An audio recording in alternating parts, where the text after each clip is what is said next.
जो मूल स्थान है जहाँ श्री कृष्ण जी का जन्म हुआ था, वो तो आज भी माना जा रहा है कि जो समझौता हुआ था कि इस इमारत का जो ऊपर बना दी गई है एक धार्मिक इमारत, इसका जब क्षरण हो जाएगा तो फिर दूसरा नहीं, लेकिन उसके रिपेयर के काम होते रहे, उसका पालन भर होना है।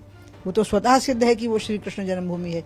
राम जन्मभूमि के लिए तो खुदाई करनी पड़ी, यहाँ तो खुदाई की जरूरत नहीं, दिखाई की जरूरत है कि आप जाकर के देखो। अगर आप गौर कर रहे हो 2014 की यात्रा से लेकर के अभी तक की बीजेपी में संगठन प्रभावी हो गया है, व्यक्ति का महत्व नहीं बचा है और सामूहिकता के साथ काम हो रहा है। इसलिए जो भी प्रदेश अध्यक्ष होगा वो भी सफल ही हो जाएगा। 1952 से लेकर के 1977 तक जैसे कांग्रेस ने पूरे देश के राज्यों पर राज किया और देश में वैसे ही अब बीजेपी का चलेगा कम से कम 25-30 साल। इसलिए नाम मुझे मुलायम सिंह समाजवादी लगे, मुझे बाप बेटे दोनों ही कभी समाजवादी नहीं लगे।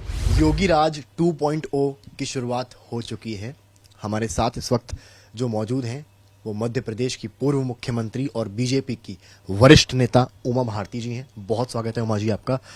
सबसे पहला सवाल तो मैं आपसे लूंगा, एक और राज्य, एक और बार बीजेपी सरकार फिर से रिपीट करी है यूपी में, आप कैसे देख रही हैं? और योगी आदित्यनाथ फिर से सीएम बने हैं, उस पर आप क्या कहेंगे? ये बहुत अद्भुत है, आनंद देने वाला है और सुकून देने वाला है, क्योंकि इस प्रदेश के लोग सपा और बसपा की, और आखिरी में जो सपा का रूल था 5 साल का, वो अपराध और भ्रष्टाचार से इतना भरा हुआ था कि लोग अमन चैन की जिंदगी जीना चाहते थे और जिंदगी का आनंद इतना आ गया है कि लोगों ने बड़े स्वाभाविक और सहज भाव से बीजेपी को वोट दिए।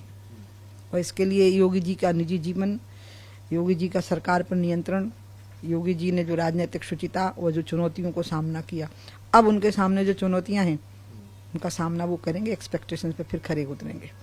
आपने चुनाव देखा होगा इस बार का, बहुत कांटे की टक्कर बताई जा रही थी। अखिलेश यादव भी बहुत दमखम के साथ मैदान में थे, बहुत कॉन्फिडेंट लग रहे थे। आपको क्या लगता है, आप वरिष्ठ नेता हैं, क्या गलती हुई होगी समाजवादी पार्टी से, कहाँ हो चुकी? समाजवादी पार्टी से गलती नहीं हुई, वक्त ऐसा था कि उनकी सरकार बन जाती थी। वो असल में इस लायक थे नहीं कि वो सरकार बना पाते, क्योंकि उन्हें परिवारवाद और जातिवाद के दायरे, वो समाजवादी कहीं से है ही नहीं, वो परिवारवादी हैं और जातिवादी हैं। बस योगायोग ऐसा हो जाता था कि वो सरकार में आ जाती थी। अब लोगों को समझ में ये बात आ गई है, वो पूरी तरह से एक्सपोज हो गए हैं। अभी जो उनका हुआ है मैक्सिमम है, इसके बाद उनको नीचे ही जाना है। जैसा कांग्रेस का हाल हो गया वैसा उनका भी हो जाना है। 1952 से लेकर के 1977 तक जैसे कांग्रेस ने पूरे देश के राज्यों पर राज किया और देश में वैसे ही अब बीजेपी का चलेगा कम से कम 25-30 साल। पर सपा की तो सीटें बढ़ी हैं पिछले बार के मुकाबले, और वो किस बात को लेकर? अब आज अखिलेश तो वो भी बन गए, नेता प्रतिपक्ष भी बन गए विधानसभा के, उनका कहना सदन में मवाद उठाएंगे। लोकतंत्र में नेता प्रतिपक्ष तो होना ही चाहिए और लोकतंत्र की मजबूती के लिए प्रतिपक्ष का मजबूत होना बहुत जरूरी होता है। हो हल्ला करने से लोकतंत्र नहीं पनपता है, बल्कि लोकतंत्र पनपता है जब कोई अच्छी वैचारिक बात कही जाती है। अभी भी मैं कहूंगी कि समाजवादी अधिष्ठान पर अगर लौटना है तो परिवाद और जातिवाद से बहुत दूर होकर के समाजवादियों को और असली समाजवादियों को सामने आना पड़ेगा। हम थोड़ा ना उनका विरोध करते हैं, हम तो सम्मान करते हैं लोकतंत्र का। वही ऐसी हरकतें करते हैं कि लोग उनकी सीटें कम कर, देखे ना कांग्रेस का कितना बुरा हाल हुआ, उनकी अपनी करतूतों से ऐसा हो गया। उमर जी, अब एक वरिष्ठ नेता हैं, आपने मुलायम सिंह यादव का भी काल देखा है, आप क्या देख पाती? मुलायम सिंह यादव और अखिलेश यादव में क्या अंतर पाती हैं आप? उस समय में कहीं थोड़ा बहुत चिंता रहती थी कुछ बातों की, लेकिन मैंने जब मुलायम सिंह जी को देखा तो हम तो विरोध में थे और मैं युवा मोर्चा की राष्ट्रीय अध्यक्ष थी, तो इसलिए मेरे को आपको मैं बताऊं, मेरे को इस समझ में ही नहीं आया कि ये समाजवादी कौन था। मुलायम सिंह जी भी समाजवादी नहीं थे, कहीं से भी नहीं। वो भी परिवारवादी थे, वो धर्मनिरपेक्षता को अल्पसंख्यकवाद मानते थे। अब उनके लिए अल्पसंख्यकवाद और धर्मनिरपेक्षता एक बराबर थी। हिंदुत्व से उनको परहेज था। कार सेवकों पर उन्होंने गोलियां चलाई, अपराधियों को वो भी पूरी तरह से प्रश्रय देते थे। बलात्कारियों और व्यभिचारियों के बारे में तो वो यहाँ तक कह देते थे कि नौजवान है, ऐसा हो ही जाता है। इसलिए नाम मुझे मुलायम सिंह समाजवादी लगे, मुझे बाप बेटे दोनों ही कभी समाजवादी नहीं लगे, एक ही जैसे लगे। बीजेपी की लिस्ट भी जारी हुई, मंत्रियों के सबके नाम आ गए हैं, सभी को जगह दी गई है सारी जातियों में। डिप्यूटी सीएम्स को लेकर बहुत चर्चा आती है, आपको क्या लगता है? दिनेश शर्मा एक ब्राह्मण फेस है, ब्रजेश पाठक भी एक ब्राह्मण फेस है। जो ब्रजेश पाठक का एलिवेशन हुआ है, दिनेश शर्मा को कहीं ना कहीं वहां से हटाया गया है, आपको क्या लगता है डिसीजन सही रहेगा? दिनेश तो बहुत बड़ा नेता है उत्तर प्रदेश का, राष्ट्रीय उपाध्यक्ष रहे, युवा मोर्चा के अध्यक्ष रहे, यूथ कमीशन के भी वाइस चेयरपर्सन रहे हैं। हमारे यहाँ पे इन सब चीज़ों से कोई फर्क नहीं पड़ता है, आदमी को कोई ना कोई काम करने का मौका मिलना चाहिए, बस यही महत्वपूर्ण होता है। आगे भी दिनेश को कोई जिम्मेवारी मिलेगी, वो तो बहुत बड़ा नेता, मैं उनका बहुत सम्मान करती हूँ दिनेश का। चर्चा इस बात की भी है कि अब जो आने वाले लोकसभा इलेक्शंस हैं उसमें यूपी बीजेपी का प्रदेश अध्यक्ष कौन होगा इस बार, क्योंकि श्रीकांत शर्मा का भी नाम चल रहा है, कई ऐसे नेताओं का नाम चल रहा है। आपको क्या लगता है कौन सबसे बेहतरीन प्रदर्शन कर सकता है अगर आप इस बार की बात करें? अगर आप गौर कर रहे हो 2014 की यात्रा से लेकर के अभी तक की बीजेपी में संगठन प्रभावी हो गया है, व्यक्ति का महत्व नहीं बचा है और सामूहिकता के साथ काम हो रहा है, इसलिए जो भी प्रदेश अध्यक्ष होगा वो भी सफल ही हो जाएगा।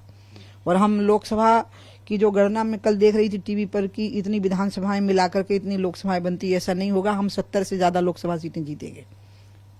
उमा जी, जब कैंपेनिंग हो रही थी तो केशव प्रसाद मौर्य का ट्वीट आया कि अब मथुरा की तैयारी है, अयोध्या तो अब मंदिर बन रहा है, बन के तैयार भी 23 तक हो जाएगा।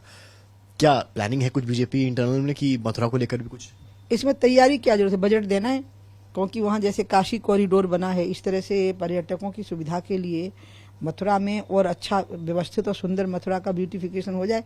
बाकी जो मूल स्थान है जहां श्री कृष्ण जी का जन्म हुआ था, वो तो आज भी माना जा रहा है कि जो समझौता हुआ था कि इस इमारत का जो ऊपर बना दी गई है एक धार्मिक इमारत, इसका जब क्षरण हो जाएगा तो फिर दूसरा नहीं, लेकिन उसके रिपेयर के काम होते रहे, उसका पालन भर होना है। वो तो स्वतः सिद्ध है कि वो श्री कृष्ण जन्मभूमि है। राम जन्मभूमि के लिए तो खुदाई करनी पड़ी, यहाँ तो खुदाई की जरूरत नहीं, दिखाई की जरूरत है कि आप जाकर के देखो तो अपने आप समझ में आ जाता है कि श्री कृष्ण जन्मभूमि। कोर्ट का जो चल रहा है उसको लेकर कोर्ट में इंटरवेंशंस भी होते हैं ना, और कोर्ट हमेशा इस प्रकार के डिस्प्यूट के लिए आउटसाइड कोर्ट के सेटलमेंट को मान्यता देते हैं, अगर क्योंकि डिस्प्यूट ऑफ लैंड है तो इसलिए इसमें एक स्कोप हमेशा रहता है कि दोनों पक्ष बाहर जाके समझौता करके कोर्ट में प्रस्तुत हो जाएं, तो हो सकता है, कोई दिक्कत नहीं इसमें। चलिए, आप लोग पूरा तरीके से तैयार हैं। कल शपथ ग्रहण में भी आपने एक ट्वीट करा उमा जी की आप वहां पर देर से पहुंची, ट्रैफिक बहुत था, कई नेता उसमें थे, हम भी फंसे थे, तो क्या आप कैसे देखती हैं इस पूरी चीज को? क्या आपने कुछ पार्ट मिस किया उस शपथ ग्रहण समारोह का? किसकी गलती मानती? किसी की नहीं मानती, बल्कि मुझे तो लगता है अच्छा हम लोगों को भी ये स्वाद मिलना चाहिए कि कैसे घंटों जाम में फंसे रह करके शपथ में। अभी है कि जाते तो मंच पे हम जाके बैठ जाते हैं आराम से, लाट साहब बने हुए। अब धरती की धूल खाई, धक्के खाए, लू के थपड़े झेले, अच्छा है ना, समझ में आना चाहिए ना, हम लोगों को इसका स्वाद मिलते रहना चाहिए। मैं तो खुश हूँ, कोई दिक्कत नहीं। आखिरी सवाल, योगी आदित्यनाथ के लिए क्या संदेश है, क्योंकि आप एक वरिष्ठ नेता है, मुझे लगता है सीएम खुद संदेश सुनना चाहेंगे कि वो आने वाले 5 सालों में किस तरह से काम करें। मेरी उनकी खूब बातचीत होती है और खूब संवाद होता है, तो मुझे टीवी माध्यम नहीं चाहिए उनको संदेश देने के लिए। मैं तो योगी के बारे में भारत के युवाओं को संदेश देना चाहूंगी कि एक निष्ठ तपोनिष्ठ होकर के काम करोगे तो देखो कहाँ पहुंच गए योगी जी। ना कभी चालाकी की, ना कभी चापलूसी की, ना कभी चमचागिरी करी, ना कभी साजिश की राजनीति करी।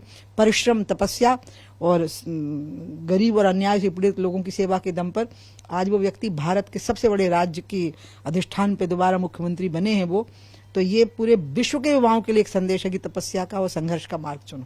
बहुत शुक्रिया उमा भारती जी। तो ये थी हमारे साथ बीजेपी के वरिष्ठ नेता उमा भारती। इनका सीधा संदेश है, योगी आदित्यनाथ जिस तरह से फिर से सीएम बने हैं, युवाओं के लिए प्रेरणा का विषय है कि किस तरह से एक तपस्वी ने किस तरह से मेहनत करके ईमानदारी से आगे आकर चीजें दिखाई है। कैमरामैन गौरव के साथ समर्थ श्रीवास्तव, लखनऊ।